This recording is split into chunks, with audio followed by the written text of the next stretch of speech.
బీపీని తగ్గించడానికి ప్రత్యేకమైన ఆహార నియమాలు ఉన్నాయి. అందులో ప్రత్యేకమైనది డాష్ డైట్. డాష్ డైట్ అంటే ఏమిటో ఇప్పుడు తెలుసుకుందాం.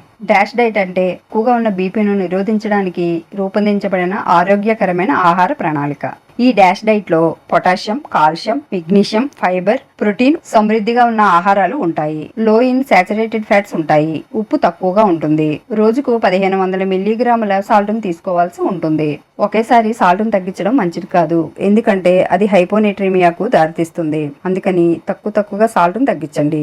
ఈ డాష్ డైట్ లో కూరగాయలు, పండ్లు, తృణధాన్యాలు, కొవ్వు తక్కువగా ఉన్న పాల ఉత్పత్తులు, చేపలు, పౌల్ట్రీ, బీన్స్, గింజలు, కూరగాయల నూనెలు ఉంటాయి. మీరు రోజు తినే ఆహారంలో సాల్ట్ తక్కువగా ఉండేలా చూసుకోండి. ఇలా తినడం వల్ల మీ ఆరోగ్యం మెరుగుపడటమే కాకుండా మీ గుండె ఆరోగ్యంగా ఉంటుంది. మీ బీపీని కంట్రోల్లో ఉంచండి. నా వీడియోస్ నచ్చినట్లయితే లైక్ చేయండి, షేర్ చేయండి. శివ డైట్ ఛానల్ కి సబ్స్క్రైబ్ చేసుకోండి. మరొక వీడియోలో మళ్ళీ కలుద్దాం. Thanks for watching.